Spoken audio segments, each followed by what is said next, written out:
Good morning, Rajiv. How are you? Morning, Rahul. Very well. Nice to see you again. How are things with you in the sort of COVID situation? How is it looking? Well, I guess we are all trying to find some certainty in uncertain times. Uh, it's a new experience for everyone. It's a bittersweet experience, let's put it like that. Some of us who can afford it are not too unhappy to be home. But when you see what is happening around you, both with businesses and with the masses, it is certainly more bitter than sweet. So every day brings a new learning on how to cope with this, whether in terms of business, in terms of one's own emotions, in medical terms. It's quite surreal. I mean, I don't think anyone imagined that the world would be locked down in this way. I don't even think during the World War, the world was locked down. I think even then things were open. So it's a unique and devastating sort of phenomenon. But I will say this that I have friends and family starting from Japan because of our association with Kawasaki, people I know in Singapore, people I know in so many places in Europe, and people in the US, of course, close friends and family in New York, in Michigan, in DC. And when you say the world has never been locked down like this, India has been locked down, what I have referred to as a draconian lockdown. This kind of lockdown I'm not hearing about from anywhere else. All my friends and family living across the world have always been free to step out, to take a walk, to go and buy something they require, to go and visit someone and say hello. So in terms of the social and emotional aspects of this lockdown, they seem to have been in a much better place. And it came suddenly also. So you came in suddenly, and the shocking thing to me, frankly, the point you made about the bittersweet. Look, well-off people can deal with this type of a situation. They live at home. They have a ecosystem which is comfortable. But what it's been for the poor people, for migrants, it's completely devastating. They've lost confidence actually. काफी लोगों ने मुझे बोला कि बिल्कुल भरोसा खो गए हैं, भरोसा ही नहीं बचा. And that I think is a very sad thing and a dangerous thing for the country. And I think right from the beginning, I mean, this is my view, whether it was in terms of how this problem was to be perceived. I don't understand why, despite being an Asian country, we sought not to look at what was happening east, but we looked at, at Italy and France and Spain and the UK and subsequently the US, which are really not the right benchmarks in any sense, whether it's by inherent immunity, temperature, demography, predisposition to thrombosis, etc. Everything that the scientists and doctors have spoken of. We should never have been looking there, even in terms of how to approach this from a medical point of view, starting with the bogey of medical infrastructure. We are all aware that there can be no medical infrastructure that can be adequate to combat something like this. But nobody was willing to explain the maths to us that we are so many people and if so many are vulnerable, 5% or whatever it is, this is what that number looks like and this is how we are preparing ourselves, or perhaps we cannot prepare ourselves. Maybe that's not a politically appropriate thing to say. But as Narayan Murthy always says, when in doubt, disclose. I think we have fallen very short of disclosing facts, logic, and the truth. And this has then got amplified and instilled such an enormous fear in people that people seem to think that the contagion is equal to a contagious cancer or something. And now to change the mind of people and bring them back on board and make them comfortable with the thought of quote unquote living with the virus, which seems to be the new narrative coming from government now. It's going to take a long time. So what do you feel? I mean, this is how I have seen it. I was speaking to some experts and some specialists, and right in the early days of the lockdown, one of them told me, and which struck in my mind, which he said that look, realize that the moment you apply a full lockdown, you're changing the nature of the disease. You're moving from a non-fatal disease to a fatal disease in the minds of people. And once you've done that, then to reverse that, that is going to take significant amount of time, and it's going to take a lot of effort. And he also said that, look, don't view the lockdown as a on-off switch. It's not going to be an on-off switch, because once you have moved into a lockdown, switching it off again, it's not going to be easy. It's going to be extremely complicated. I liked your point about we looked west and not east. Why do you think we looked west? I guess, as some people say, it's the first time that something like this, as opposed to TB or pneumonia or diarrhea, something as simple as diarrhea that apparently kills 100,000 largely children in India. Here is something that struck in the heart of the developed world, and when the rich and famous get affected, it always makes a bigger headline. As someone said in the very early days of this problem, that 8,000 kids die of starvation in Africa every day. Who cares? Beyond the point. In civil society, we are not even aware of this fact. So I think primarily the sensation was because affluent people in developed countries were vulnerable, and perhaps some people inferred कि अगर इनको ऐसा हो सकता है तो फिर हम तो कहाँ के नहीं रहे, this kind of feeling. And that is why I have often said to people that, to my mind as a layman, I saw from the beginning that there were four choices before us. At one extreme, on the left, if I may say so, is the choice of a hard lockdown, as you said, which implies a almost airtight, impervious lockdown. And to the best of my knowledge, this has not happened anywhere in the world. Because to physically constrain yourself to your home and see absolutely no one. On the other extreme, I would say, is business as usual. Just ignore it, carry on, jo hoga hoga type of thing.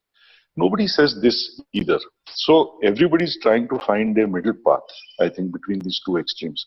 I think, unfortunately, India not only looked west, it went to the Wild West, I think, in the sense we stayed more towards the impervious side. We tried to implement a hard lockdown, but which was still porous. So I think we have ended up with the worst of both worlds.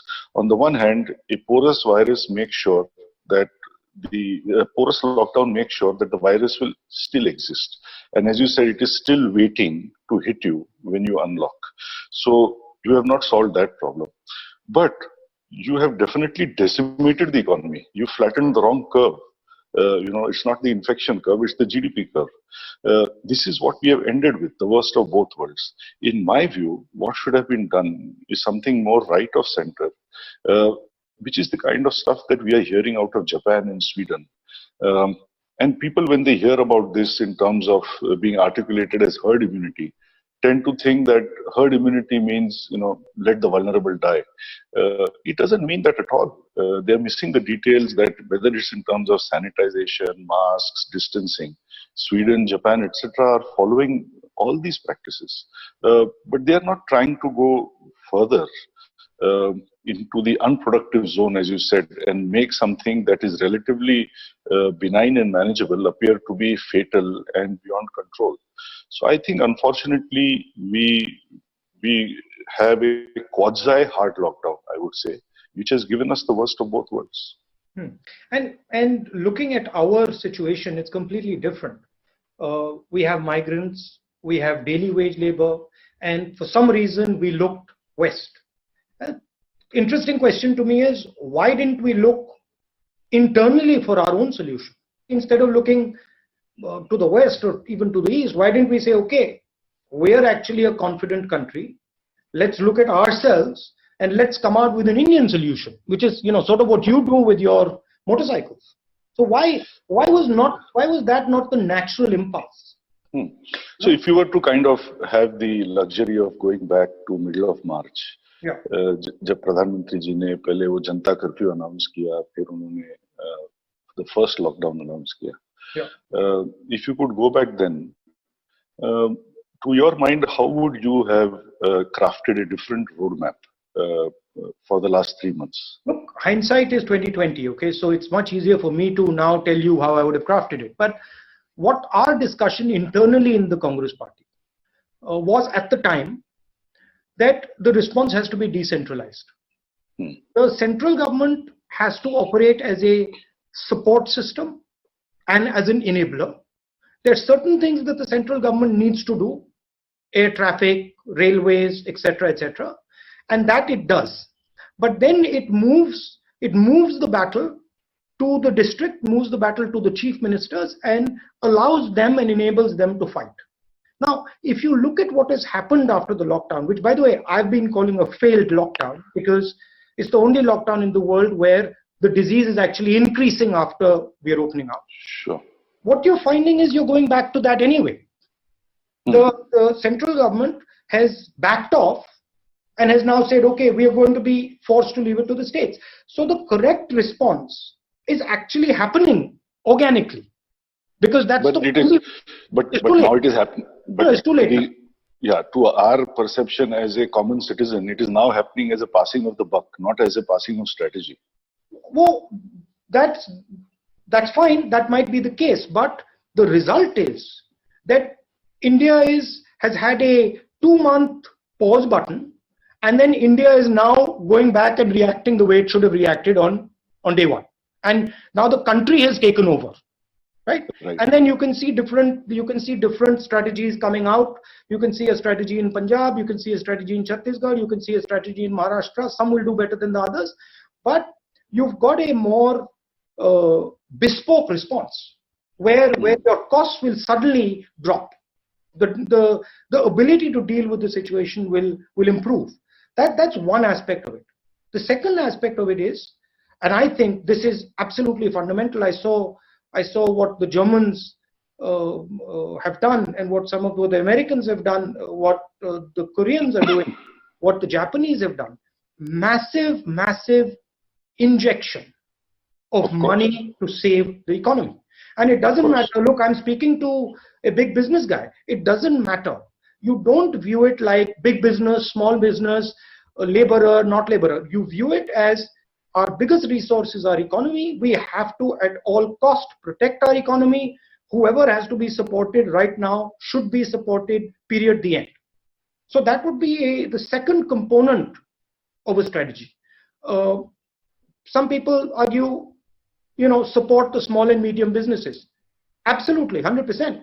But there's a link between small and medium businesses and Mr. Bajaj. Small and medium businesses cannot operate without the big businesses. So you have to see it as a holistic structure.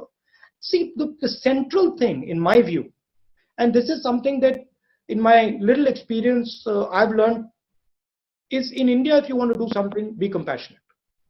Be compassionate, listen. And the country will automatically tell you what it is desiring. So there are people right now screaming in pain, and the most obvious are the manual laborers, the daily wages, and maybe the farmers, and then the small and medium business. But big business is also screaming in pain because even they can't see a future. So huge component of it is building confidence. The leadership to build confidence to say, okay, listen, we are here. The country has had a terrible time. There's a virus that has hurt everybody. Now we are going to support everybody and carry everybody out, help carry everybody out together from this situation.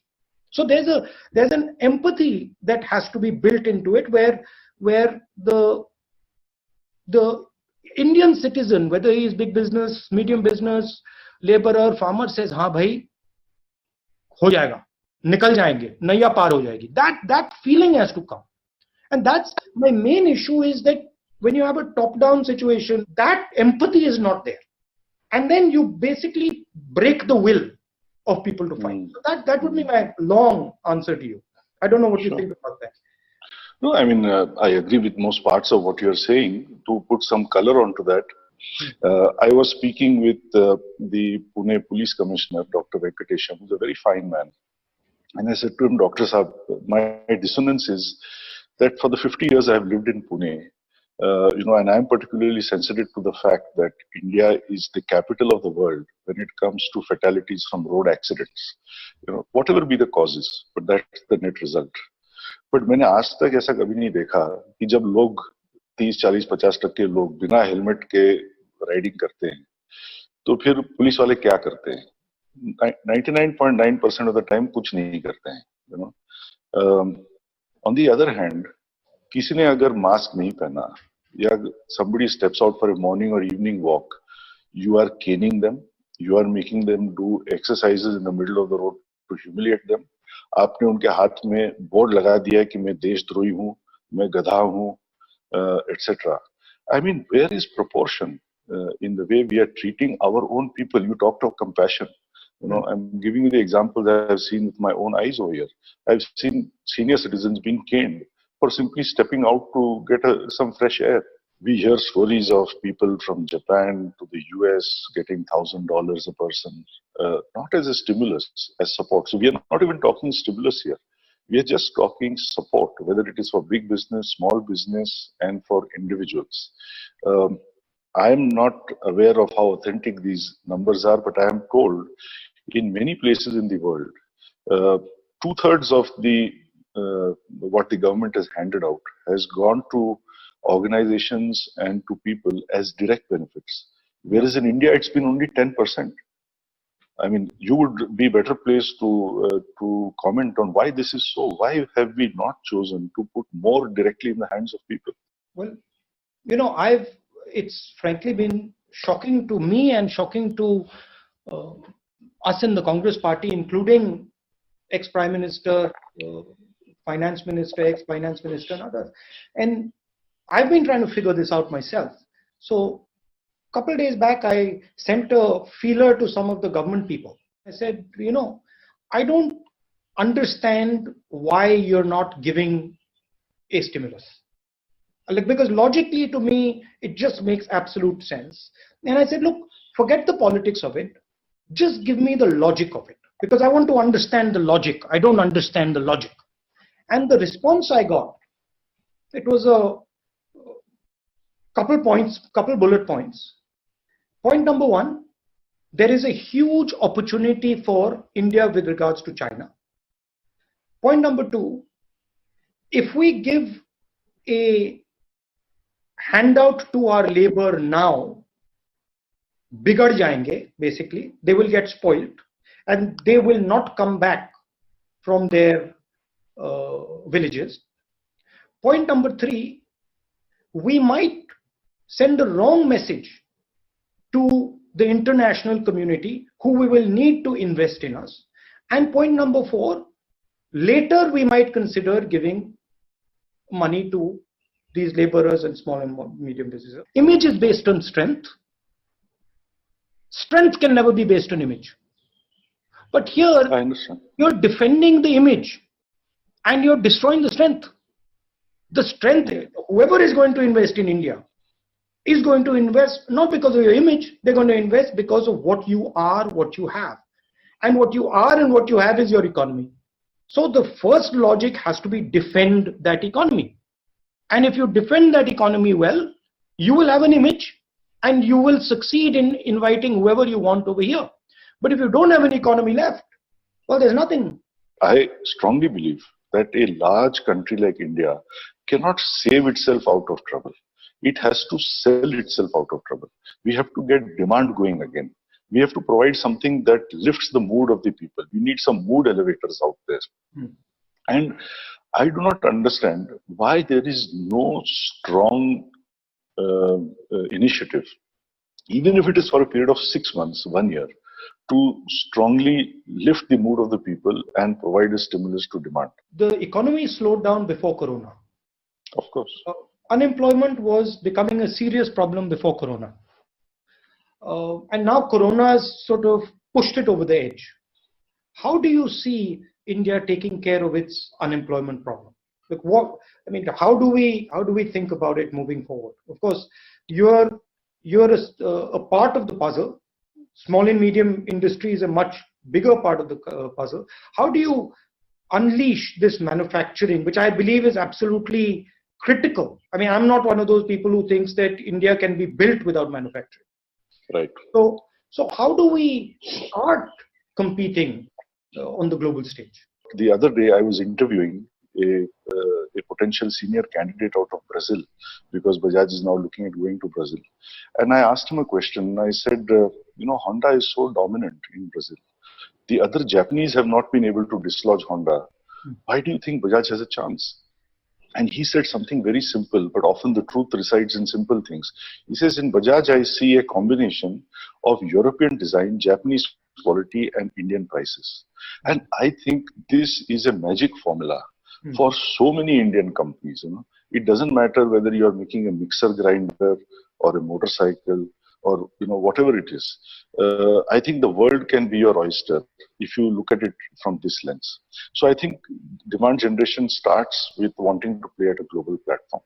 Next, this automatically means that then you have to narrow down the things that you're doing. I mean, if you want to be Mahendra Singh Dhoni, you cannot play 6 sports at the same time. Everybody knows that. A great chef, a great sports person, a great doctor, a great musician, they all specialize. Companies must specialize. I think the simple meaning of strategy is specialization. But in what you said, I found one thing very interesting, which was you said Japanese technology, European styling, and Indian prices. Right? I got that right? Absolutely. What you're basically saying is India is a bridge. India is a bridge, connecting bridge between different cultures, between different systems. And I think that's something that India's historically been very good at. And if you look when we've been successful, we've always operated as a connector, whether it is in our sort of foreign policy, whether it is in our business system, whether it is in our philosophy. We have the ability which not many countries and civilizations have of absorbing. That's a powerful thing for us. Yeah, and I agree with you. That's a very valid point. I never looked at it like that. And I think I was just asking myself as you were speaking, why is this the case? Of course, it is partly our temperament, I suppose. Partly it's our proficiency in English, I suppose, etc. But more than anything, I think when I reflect on that, it is because we are very open as a people. I don't mean this negatively. I would say we demonstrate more openness to understand, to learn. Sometimes maybe we are in awe of them. That's why we do it. Maybe sometimes it is genuinely we are intellectually turned on by something. But whatever it is, we are very open as a people. We are very open as a country. It may work against us sometimes. This openness, should never be lost. This is very important, as you were saying, whether it's in terms of government or in terms of business. But you said openness, right? And we are open, our civilization is open, because there has been traditionally a certain tolerance in our country. I mean, jo kehna hai keh do, right? And that's been the case. One gets the sense that has reduced significantly over the last couple of years. I mean, I'll be candid with you. Yesterday, a friend of mine asked me, what's your next interview? And I said, I'm, speaking to Bajaj, Mr. Bajaj. And the guy said, dam hai bande mein. So I said, what do you mean? He said, well, he's got guts to speak to you, right? And that is the sense. Yeah. So, I mean, I tell you what my experience is. In fact, very similar to yours. I shared with someone yesterday that kal 12 baje, I'm speaking with Rahul and this thing. And the first reaction was, don't do it. I said, but why not? Nahi mat karna, this can get you into trouble. I said, but I may have said some things perhaps a little too vehemently, but I have said it on Indie TV. I have said it on in the Economic Times newspaper. I have said it on Aaj Tak. I have said it on so many channels, so many media. So, अब गलती है तो फिर गलती हो चुकी है. एक और बार हो गया. जैसे नहीं. मीडिया में बोलना एक बात है, but राहुल गांधी से बातें करना एक दूसरा बात है. तो then I pushed that actually a bit. I'll tell you very candidly. I said, यार we are going to talk about business, economics, lockdown, what to do, how to move forward, technology, products. He loves motorcycles. I'm sure he will talk about motorcycles, etc. अब ये बातें भी नहीं हो सकती है क्या?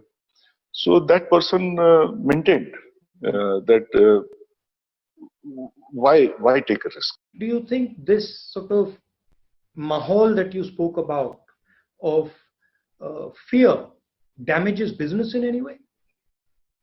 नहीं, देखिए, nobody will invest unless he does so with enthusiasm and confidence. तो इसमें तो कोई डाउट है नहीं. अब सवाल ये उठता है हिंदुस्तान में कि if 100 people are afraid to speak up, the first point is perhaps 90 of them anyway have something to hide. See, we must also accept that in the last few years, towards, I would say, UPA 2 and NDA 1, a lot of skeletons have come out of the cupboard also. So businessmen are also not दूध का धुला हुआ, you know. So and so many examples we have seen of that. So maybe, I mean, my view is a lot of people don't speak, unlike, if I may say so, somebody like my father, simply because perhaps they can't afford to speak, you know. So it may be fear, but the question is fear of what? Maybe they have a fear of hiding something.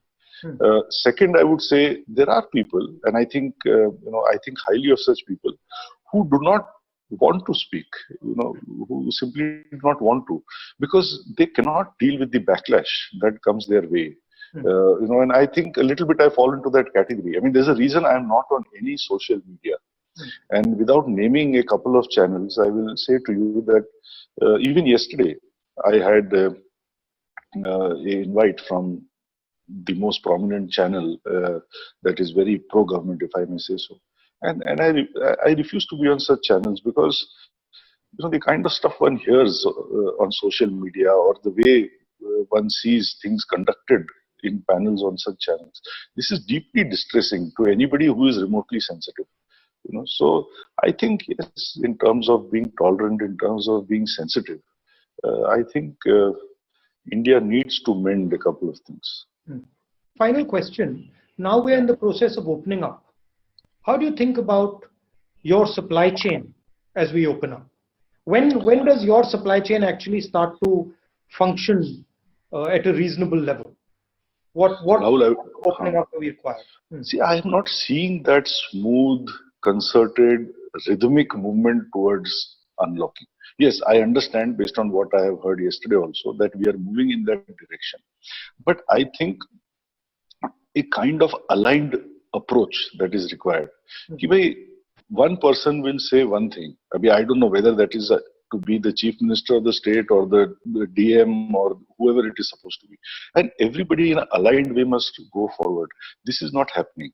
And I think the blame for this rests again with the kind of fear we created in the first place, you know, that infection is equal to death.